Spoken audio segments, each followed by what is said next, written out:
Assalamualaikum warahmatullahi wabarakatuh.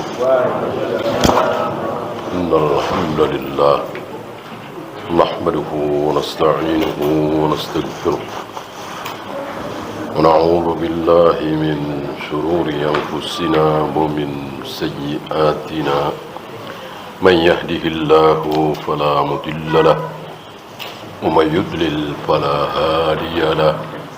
Asyhadu an la ilaha illallah wahdahu la syarika lah wa asyhadu anna Muhammadan abduhu wa rasuluhu wa ba'd. Kita melanjutkan tauhid sama syariat ada perbedaan. Wahiyya millatun wahidatun wa in ikhtalafat syara'i'uhum.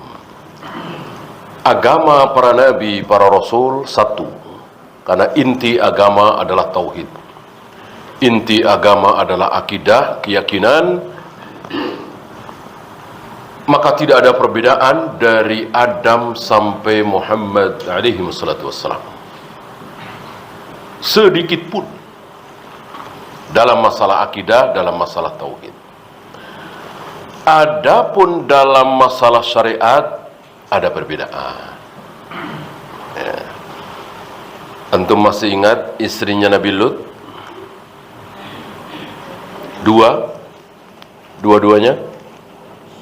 Dua-duanya kakak beradik. Bolehkah kita punya istri dua-duanya kakak beradik dan dua-duanya masih hidup bersamaan? Tidak boleh. Istilahnya mahram sementara. Ketika istri kita masih hidup atau belum kita cerai, kita tidak boleh menikahi adiknya, kakaknya, kecuali sudah meninggal atau sudah dicerai. Ya, biasanya sudah meninggal. Kita nikah dengan adiknya. Apa istilahnya? Turun ranjang. Kalau nikah dengan kakaknya ya naik ranjang. Kalau nikah sama ibunya, berarti mertua kita boleh? Tidak boleh. Mertua mahram selama-lamanya, kecuali belum jima. Ketika sudah jima, maka tidak boleh. Berbeda dengan syariat Nabi Lut. Gitu ya. Inilah syariat, inilah fikih, inilah halal haram. Ada sedikit perbedaan, tidak banyak insyaallah. Tentang najis, membersihkan najis, Nabi Musa mensyariatkan membuang najis dengan cara digunting, dipotong. Tentu beda dengan syariat Nabi kita Muhammad alaihi salatu wassalam. Cukup dicuci. Hilang 3 hal: bau, rasa, warna. Ta'muhu wa rihuhu wa launuhu. Oleh karena itu, ketika kita punya pakaian, punya karpet, punya baju, kok ada keraguan najis, kena najis, keraguan ya. Sementara warna kencing tidak ada, basah-basah kencing nggak ada, bau kencing nggak ada, maka hilangkan keraguan itu. Walaupun mungkin kita melihat sendiri bahwa kain kita itu, sarung kita itu kena kencing anak kita misalnya, tetap hilangkan keraguan. Kenapa? Bisa saja najis itu hilang, padahal bukan kita yang menghilangkan. Karena menghilangkan najis tidak perlu, tidak perlu niat. Berbeda dengan wudu, sholat, saum, dan seterusnya. Perlu niat, harus niat. Adapun menghilangkan najis tidak perlu niat. Ya kan? Sarung kita kena najis. Kita tahu. Kita mau cuci, nanti dah. Taruh dulu di jemuran misalnya. Kita kemana dulu, olahraga atau apa, tiba-tiba hujan deras sekali menimpa sarung kita yang kena najis itu. Nah, karena kita lupa, enggak kita angkat-angkat tuh.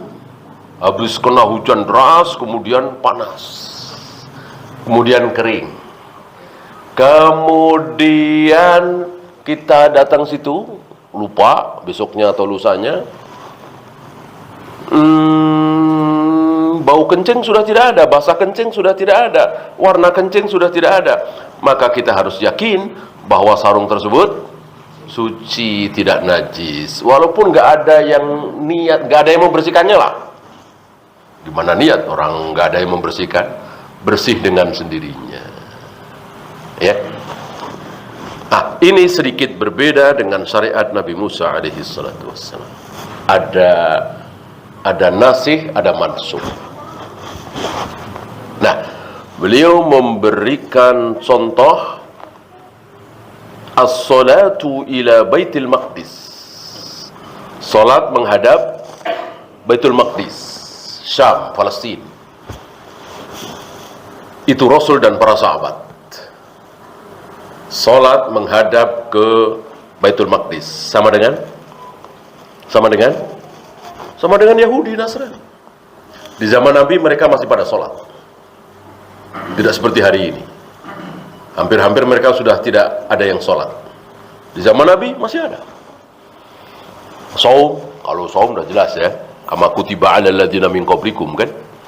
Artinya Yahudi Nasrani yang dulu kalau Yahudi yang benar, ya salat, ya saum.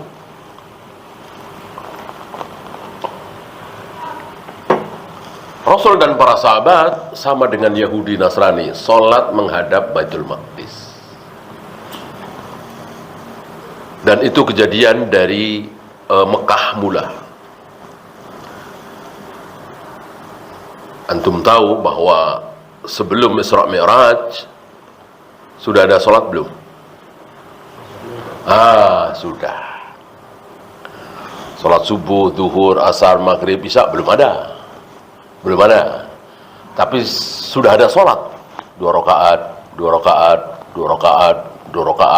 mau siang, mau malam, mau pagi, mau sore, yang penting 2 rakaat.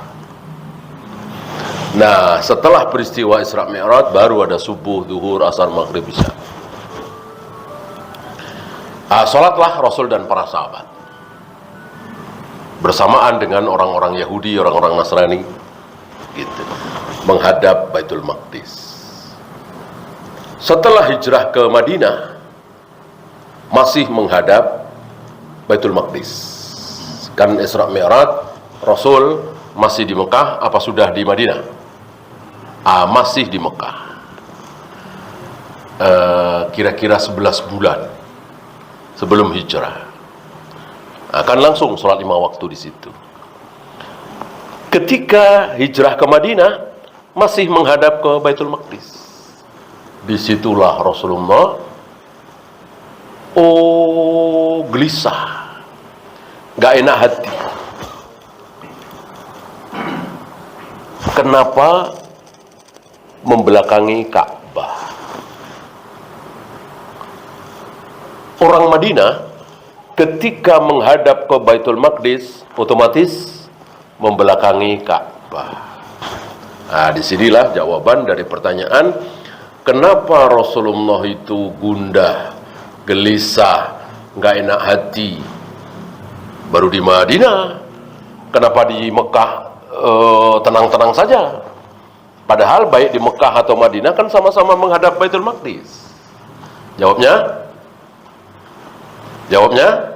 karena di Mekah bisa menghadap Baitul Maqdis sekaligus menghadap Ka'bah. Bisa. Ya gampang lah. Orang Ka'bah di depan mata. Gitu. Ketika kita berada di sekitar Ka'bah, kita mau sholat menghadap Ka'bah sekaligus menghadap kemanapun bisa. Menghadap ke Eropa, menghadap ke Amerika, menghadap ke Indonesia. Nah, mudahlah, orang kita di sekitar Ka'bah kan muter. Bisa menghadap ke barat, ke timur, ke utara, ke selatan, ke tenggara, barat daya, dan seterusnya. Nah, ketika sampai di Madinah, tentu tidak bisa lagi. Kalau menghadap ke Baitul Maqdis, otomatis membelakangi Ka'bah.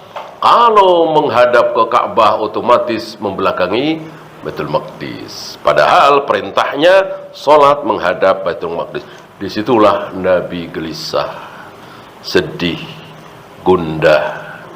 Maka berkali-kali menghadapkan wajahnya ke langit. Ya.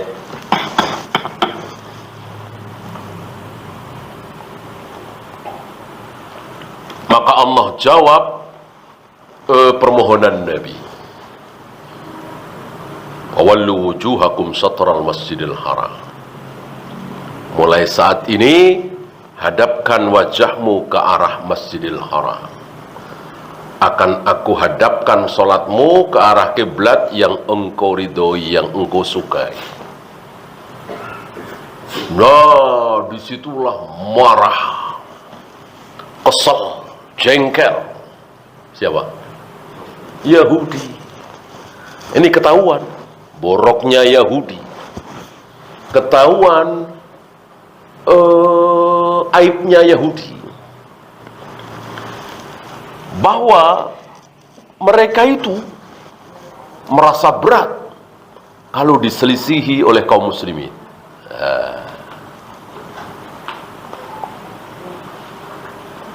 Mereka senang kalau sama dengan kaum muslimin. Ketika Rasul dan para sahabat sama-sama sholat menghadap Baitul Maqdis, mereka senang. Ketika Rasul dan para sahabat sholat menghadap Ka'bah membelakangi Baitul Maqdis, mereka jengkel, marah. Sampai mereka mengatakan, orang ini memang maunya menyelisihi kita. Dan memang betul kan? Semangat Rasul dan para sahabat adalah menyelisihi Yahudi dan Nasrani. Inti dari ajaran Islam adalah menyelisihi Yahudi dan Nasrani. Mereka sholat tidak pernah pakai alas kaki. Nah, Nabi suruh kaum muslimin, sholatlah dengan memakai alas kaki. Sekali-sekali di lapangan misalnya. Ya. Mereka puasa tidak pernah saum. Maka beliau perintahkan kaum muslimin kalau puasa saum. Mereka mencukur jenggotnya, kumisnya, atau membiarkan jenggotnya mencukur kumisnya, membiarkan kumisnya mencukur habis jenggotnya. Nabi perintahkan, panjangkan jenggotmu, rapikan kumismu, jangan dihabiskan. Ya. Imam Malik mengatakan bid'ah, menghabisi kumis. Banyak riwayat Rasul dan para sahabat berkumis. Tetapi tidak seperti Nasrani atau Majusi ya, terlalu panjang melewati bibir. Ya, seperti kita lihat apa itu? Jawara. Nggak ada jenggot, kumisnya tebal. Ini menyelisihi sunnah. Kita disuruh merapikan. Dan itu semangat Nabi alaihi salatu wassalam. Selalu menyelisihi Yahudi dan Nasrani. Dan itu kita pintakan kepada Allah, kita mohon kepada Allah 17 kali dalam sehari semalam. Itu minimal. Siapa yang cuma 16 kali atau 15 kali atau 14 kali, dosa besar. Minimal dalam sehari semalam kita berdoa memohon kepada Allah, ya Allah, bimbinglah kami untuk mengikuti Rasul dan para sahabat, bukan mengikuti Yahudi, bukan mengikuti Nasrani. Bahasa Arabnya, bahasa Al-Qur'annya, Eh? Ihdinas siratal mustaqim. Siratal ladzina an'amta 'alaihim ghairil maghdubi 'alaihim waladdallin. Tafsir dari ayat ini adalah, ya Allah, tunjuki kami jalannya Rasul dan para sahabat, bukan jalannya orang-orang Yahudi, bukan jalannya orang-orang Nasrani. Tafsir dari ayat itu, bukan terjemahan ya. Kalau terjemahan nggak ada Yahudinya, itu nggak ada Nasraninya. Tapi tafsir maksud. Dan Nabi dengan tegas mengatakan, al-maghdubi alaihim al-yahud, ad-dallin an-nasara. Jelas itu. Alladzina an'amta alaihim, orang-orang yang Allah beri nikmat, Rasul dan para sahabat. Rasul dan para sahabat.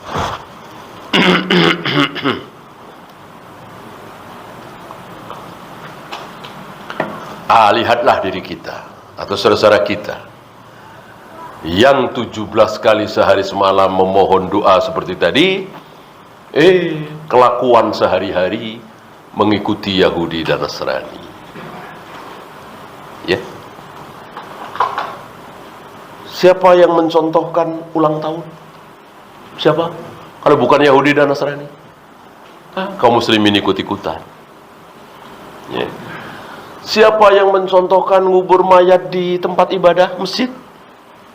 Ya, siapa? Yahudi dan Nasrani. Nabi yang mengucapkannya, la'anallahu al-yahuda wan nasara. Allah mengutuk, melaknat Yahudi dan Nasrani. Kenapa? Ittakhadhu qubur anbiya'ihim masajid. Karena Yahudi dan Nasrani menjadikan kubur-kubur sebagai masjid, kubur para nabi sebagai masjid. Lihat kaum muslimin ikut-ikutan hari ini. Yang gereja malah nggak kita lihat untuk saat ini ya. Entah ada atau enggak, sepertinya kita nggak dengar mereka ngubur mayat di gereja. Hari ini kaum muslimin dengan bangganya, dengan mantapnya mengubur para tokoh atau yang mewakafkan masjid, mewakafkan tanah untuk masjid, dikubur di situ. Ini kelakuan Yahudi dan Nasrani, ditiru oleh kaum muslimin.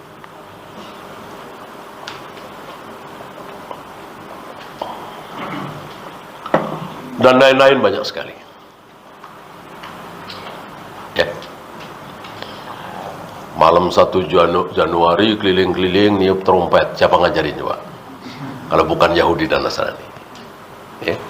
Luar biasa, diikuti oleh kaum muslimin. Dan herannya, ini menunjukkan kebenaran sabda Nabi, untuk yang bukan Yahudi dan Nasrani walaupun kafir, kaum muslimin nggak ikut-ikutan. Ya, kan yang kafir bukan Yahudi dan Nasrani kan? Ada Buddha, Hindu, Konghucu, ada Shinto, ada bangsa Jepang, suku aborigin dan lain-lain. Nggak diikuti oleh kaum muslimin. Yang diikuti oleh kaum muslimin betul-betul Yahudi dan Nasrani. Semakin yakin kita bahwa beliau betul-betul utusan Allah. Kalau beliau ngarang, nggak mungkin bisa pas seperti itu. Pas sekali. Antum bisa lihat ya, berbagai macam tasyabuh. Siapa kalau bukan Yahudi dan Nasrani yang mengawali? Kaum muslimin mengikuti. Nggak masuk akal. Apa hubungannya kematian seorang tokoh, seorang presiden, seorang raja dengan bendera setengah tiang? Ada yang bisa jawab? Enggak. Tapi karena Yahudi dan Nasrani mencontohkan, ikut bendera setengah tiang, ya kan? Menghormat, gitu. Islam sudah memberikan doa yang luar biasa. Assalamualaikum, waalaikumsalam. Ini dengan meletakkan tangan di jidat. Ya. Yang orang Jepang membungkuk nggak ditiru oleh kaum muslimin. Hampir-hampir kaum muslim nggak meniru itu orang Jepang. Luar biasa sabda Nabi. Betul-betul yang ditiru Yahudi dan Nasrani. Ya. Tunggu aja coba nanti apa? Coba Yahudi dan Nasrani ngarang apa kalau nggak ditiru? Ya kan? 100 tahun yang lalu atau mungkin 80-70 tahun yang lalu, sepertinya belum ada itu.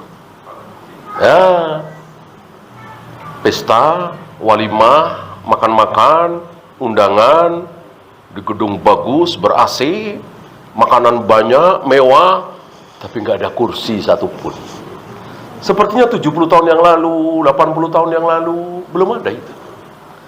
Nah, belakangan ini mungkin 20 tahun, 30 tahun terakhir ini, siapa yang mengawali kalau bukan Yahudi dan Nasrani? Kaum muslimin ikut-ikutan.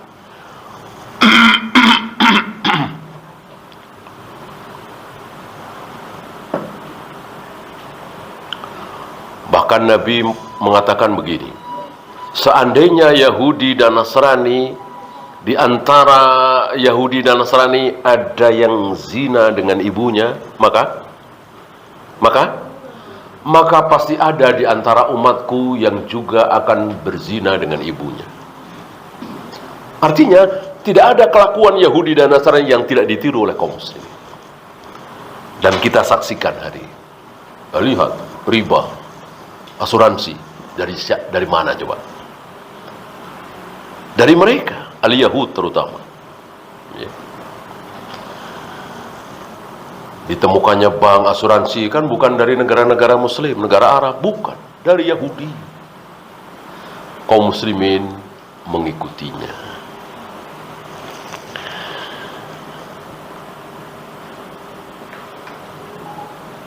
As-salatu ila bait fi awalil Islam. Ibadatun lillah, itu ibadah kepada Allah, li'anna Allah amara biha, karena jelas ini perintah Allah yang memerintahkan. Lakin ba'dama nusikhat, akan tetapi setelah dimansukh, setelah dihapus, wa huwilat al-kiblatu ilal ka'bati, dan kiblat dirubah menjadi ke arah Ka'bah. Saratil ibadatu hiya as-salah ilal ka'bati manhiyatun. Maka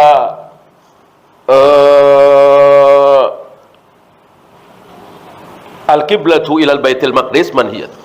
Maka salat menghadap Baitul Maqdis sudah tidak boleh lagi.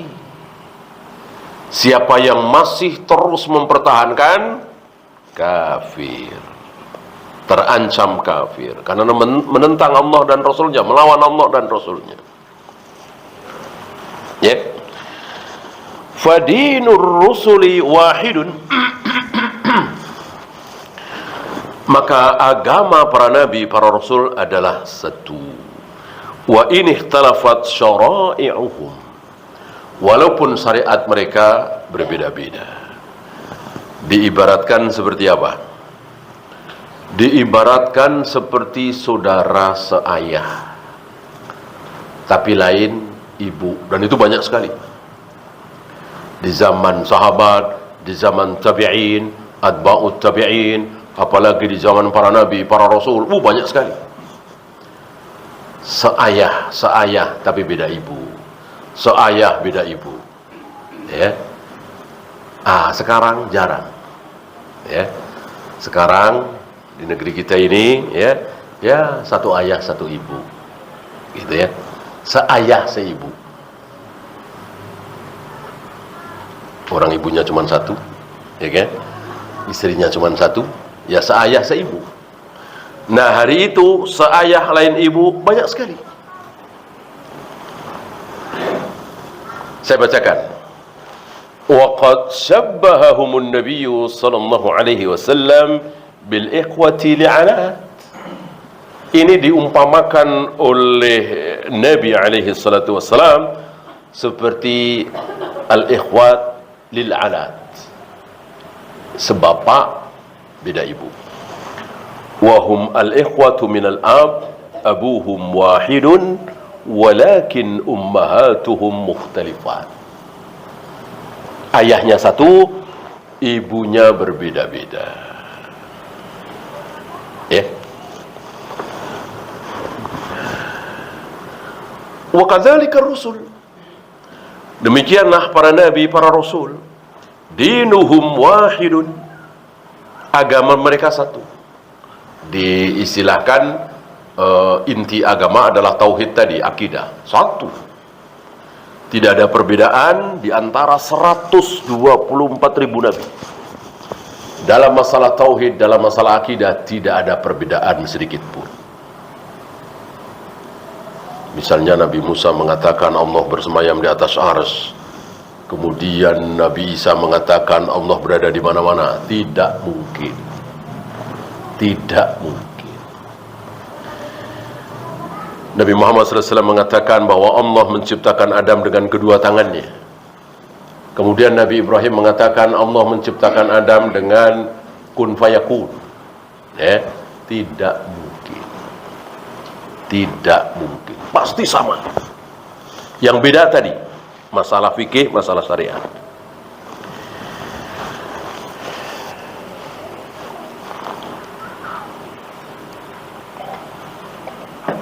Maka dikatakan al-anbiya abuhum wahid wa ummahatuhum syatta. Para nabi, para rasul, ayahnya ada berapa? Para nabi, para rasul, ayahnya ada berapa? Satu. Ibunya banyak. Para nabi, para rasul, termasuk Nabi Muhammad SAW, ayahnya satu. Siapa? Nabi Ibrahim. Dari Nabi Muhammad, Nabi Sulaiman, Nabi Daud, semuanya lah. Pasti anak dari Nabi Ibrahim. Anak pertama, anak kedua, maksudnya anak, cucu, cici, terus ke bawah. Karena cucu, cici, terus ke bawah, dikiaskan dengan anak. Sama dengan kakek, buyut, terus ke atas, dikiaskan dengan ayah. Maka Rasulullah SAW sering mengatakan Nabi Ibrahim sebagai ayahku. Ayahku. Tadi malam lahir anakku, kata beliau. Aku beri nama seperti nama ayahku. Siapa? Ibrahim. Ibrahim. Ini sunnah memberi nama anak sama dengan nama para nabi, para rasul, orang-orang soleh. Tidak ada sunnah memberi nama anak ngarang. Ngarang. Seperti kita kan memberi nama anak ngarang, kadang singkatan. Gitu. Bapaknya Jawa, ibunya Sunda. Wanda. Ini ngarang namanya, ya kan? Ngarang sendiri. Ya. Tidak ada sunahnya seperti itu. Ya. Ada lagi lahirnya di Sumatera. Sumatera bagian barat. Barat West Sumatera, West Sumatera. Ini ngarang ya. Disunahkan kita memberikan nama anak kita, cucu kita dengan nama yang sudah ada. Ratusan nama di Al-Quran dan Sunnah. Ngapain kita mesti ngarang? Udah kasih nama Adam, apa Idris, Nuh, Hud, Ibrahim, Ismail, Ishak, Yakub, atau para sahabat Umar, Utsman, Ali, Zubair, Talha, nama-nama yang mulia ini. Dan cukup satu. Nama itu cukup satu. Antum tahu nama lengkap Nabi Musa siapa? Nama lengkap Nabi Ismail siapa?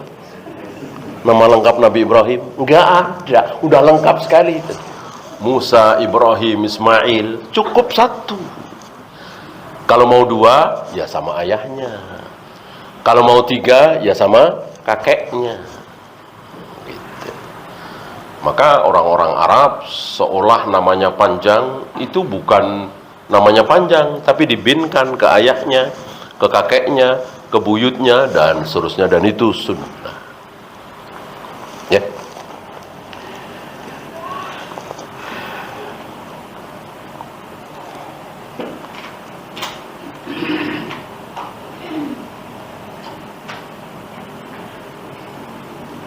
Li'anna Allah yashra'u li kulli waqtin ma yunasibuhu. Ini dia. Allah tahu, maha tahu mana yang cocok di waktu masing-masing. Sebelum turun ayat tadi, wallu wujuhakum syatrul masjidil haram, yang paling cocok sholat yang menghadap ke Baitul Maqdis. Setelah turun ayat itu, yang paling cocok ya sholat menghadap Ka'bah. Allah maha tahu. Maka cukup bagi kita sami'na wa ata'na. Udah nggak usah mikir. Kalau kita sudah berhadapan dengan wahyu, berhadapan dengan ayat, berhadapan dengan hadis, sudah. Akal, pikiran, logika, bahkan nurani, jauh-jauhlah. Jangan sampai mengalahkan dalil.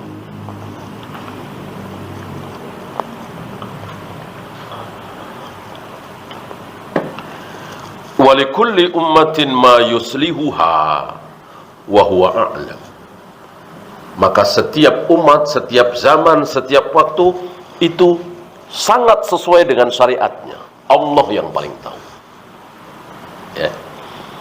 Yang paling sesuai untuk syariat Nabi Lut ya tadi. Boleh nikah kakak beradik langsung berbarengan. Gitu. Sekarang ya sudah tidak cocok lagi. Allah maha tahu. Likullin ja'alna minkum syir'atan wa minhaja. Masing-masing dari kalian kami jadikan syariat dan manhaj. Berarti manhaj ini bukan hal yang baru. Di zaman Nabi, di zaman para nabi, para rasul terdahulu sudah ada manhaj. Maka pelajaran manhaj itu dibutuhkan. Sayang hari ini jarang sekali, hampir-hampir nggak ada sekolah, pesantren yang ada pelajaran manhaj, ada kurikulumnya manhaj. Hampir-hampir nggak ada. Yang ada akidah, tauhid, fikih, akhlak, gitu ya, tafsir, hadis. Pelajaran manhaj tidak kita dapati, ya kecuali akhir-akhir ini di sekolah-sekolah salaf, ya, pesantren-pesantren salaf. Sebelumnya tidak diajari. Maka kaum muslimin tidak paham bahwa agama harus mengikuti Rasul dan para sahabat. Itu nggak kebayang oleh kaum muslimin mayoritas di negeri kita ini, karena nggak ada pelajaran manhaj itu. Al-Quran, sunnah, titik. Al-Quran, hadis, titik. Memahami Al-Quran dan sunnah dengan pemahaman para sahabat, ini yang tidak disebarluaskan di tengah-tengah kaum muslimin. Bahkan sebagian mereka mengatakan, ini kan kata Abu Hurairah, bukan kata Nabi. Ini kan kata Ibnu Abbas, bukan kata Rasulullah. Ini kan kata Umar, bukan kata Nabi. Ini sombong sekali. Sombong sekali, seolah kita lebih pintar dari Ali bin Abi Thalib. Bukhari aja nggak sombong begitu. Insya Allah antum tahu, Bukhari membawakan riwayat di mana Ali bin Abi Thalib bersama pasukannya sepulang perang pulang ke Ali di mana rumahnya? Ketika Rasulullah, Abu Bakar, Umar, Utsman sudah wafat semua, Ali bin Abi Thalib tinggal di Kufah. Sementara Rasulullah, Abu Bakar, Umar, Utsman tinggal di Madinah. Istilahnya ibu kota kaum muslimin Madinah. Di zaman Ali bin Abi Thalib, ibu kotanya di Kufah. Kufah bagian dari Irak, ya. Kufah, Baghdad, ya. Basrah, ini bagian dari Irak. Apa alasannya? Insya Allah antum tahu, ya. Khawarij. Alasannya Khawarij. Nah, waktu itu Ali bin Abi Thalib sepulang perang, pulang ke Kufah. Itu rumah-rumah di Kufah sudah kelihatan, udah dekat sekali. Udah kelihatan, udah dekat. Ya. Ali waktu itu sholat asar, 2 rakaat. 2 rakaat. Tidak 4, masih mengkosor 2 rakaat. Sebagian tabi'in bertanya, ya Amirul Mukminin, bukankah rumah-rumah kita di Kufah sudah kelihatan, sudah dekat sekali? Ali menjawab, ya, sampai kita betul-betul masuk Kufah. Sampai di situ riwayatnya ditulis oleh Imam Bukhari di kitab Sahih Bukharinya. Pertanyaan saya, mana sabda Nabi? Mana perbuatan Nabi? Ini Ali. Kita mau bilang Bukhari linglung, katanya kitab hadis, ya. Ini mana hadisnya? Orang perbuatan Ali bin Abi Thalib, ya, dibawakan oleh Imam Bukhari dan tidak ada yang membantah Imam Bukhari satupun dengan kritikan Bukhari memasukkan yang bukan hadis ke kitab hadis. Nggak ada. Karena pendahulu kita para salaf yakin bahwa ucapan Ali, perbuatan Ali, ucapan Ibnu Abbas, perbuatan Ibnu Abbas, ucapan perbuatan Ibnu Mas'ud dan seterusnya yang tidak dibantah oleh sahabat yang lain adalah dalil. Siapa yang lebih paham tentang qasar kita, apa Ali bin Abi Thalib? Tentu Ali bin Abi Thalib lebih paham dari kita semua. Ya. Ali lebih paham karena jelas bersama Nabi bertahun-tahun. Dan satu lagi, tidak ada sahabat pun yang membantah keputusan Ali bin Abi Thalib. Berarti ini ijma' sahabat bahwa kita masih mengqasar salat ketika kita belum betul-betul masuk ke kota kita, walaupun sudah dekat. Ya. Nah, banyak dari kita berkutat di kilometer, 80 kilometer berkutat di situ. Ini nggak mungkin 80 kilo kelihatan rumah, ya kan?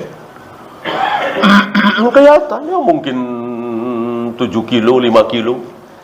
Ya, tapi yang jelas belum masuk kota Kufah, masih di luar kota Kufah, maka masih tetap dikosor. Nah, ini maksud saya bahwa Al-Quran dan Sunnah harus difahami dengan pemahaman sahabat. Ya, silakan azan dulu. Wassallallahu ala Muhammadin sallallahu alaihi wasallam. Wa akhiru da'wana alhamdulillahi rabbil alamin. Alhamdulillah, salatu wassalamu ala Rasulillah. La hawla wa la quwwata illa billah. Kita lanjutkan. Faminhum man hadallah. Di antara mereka, maksudnya umat para nabi, para rasul, man hadallah, ada yang diberi hidayah oleh Allah sehingga masuk Islam, beriman kepada para nabi tersebut. Dan ingat, diberi hidayah oleh Allah, bukan mereka mencari hidayah, mereka meraih hidayah, mereka berusaha mendapatkan hidayah dari Allah. Enggak ada. Jadi betul-betul hidayah pemberian dari Allah, sebagaimana yang kita rasakan oleh kita semua ini. Coba antum bisa jawab enggak pertanyaan saya? Sebutkan tahun di mana antum mulai jadi orang Islam. Tahun berapa? Insya Allah antum nggak bisa jawab. Ini yang muslim dari lahir ya, yang ayah ibunya muslim, mayoritas kita kan. Kapan kapan kita semua mulai jadi orang Islam? Bisa jawab? Gak bisa. Jadi betul-betul anugerah pemberian dari Allah. Tiba-tiba lahir oleh ayah ibu yang muslim, masih bayi, umur sebulan 2 bulan, sudah 5 kali dalam sehari semalam dengar azan, ya, dengar bayi itu kan. Kemudian setahun 2 tahun dengar ayahnya ibunya baca astagfirullah, bahkan dituntun la ilaha illallah subhanallah bismillah, dituntun al-fatihah. 3 tahun 4 tahun masuk TK Islam terus. Coba kapan kita berusaha jadi orang Islam? Gak ada. Allah tuntun. Dan ini nikmat apa bukan? Nikmat. Antum bisa bayangkan, seandainya antum lahir di Jepang misalnya. Antum lahir di Jepang, ayah ibu antum orang Jepang. Mungkinkah malam-malam seperti ini antum lagi ngaji? Iya. Ngaji apaan? Ya. Alhamdulillah. Apa kita pernah meminta kepada Allah, ya Allah, lahirkan aku di Indonesia, negerinya kaum muslimin, atau di Malaysia, atau di Mesir, atau di Saudi, oleh ayah ibu yang muslim? Pernahkah kita memohon seperti itu? Enggak. Sebagaimana anak-anak Jepang tidak bisa meminta kepada Allah. Betul-betul anugerah dari Allah, tentu kita syukuri. Sebagai anak yang lahir dalam keadaan Islam, orang bilang Islam keturunan. Islam keturunan, kita kufuri apa kita syukuri? Tentu kita syukuri. Daripada kafir keturunan, pilih mana? Ya Jepang, Rusia, Cina, Jerman, Inggris, Prancis, ya mayoritas mereka kafir keturunan. Alhamdulillah kita Islam keturunan. Suka dicaci maki, dijelek-jelekkan, Islam keturunan, nikmat besar. Sebagaimana anak-anak para sahabat, anak-anak para tabi'in. Tentu itu semua kehendak Allah, Allah yang ngatur. Nah, untuk selanjutnya ada yang terima sunnah, ada yang tidak. Ini pun sama.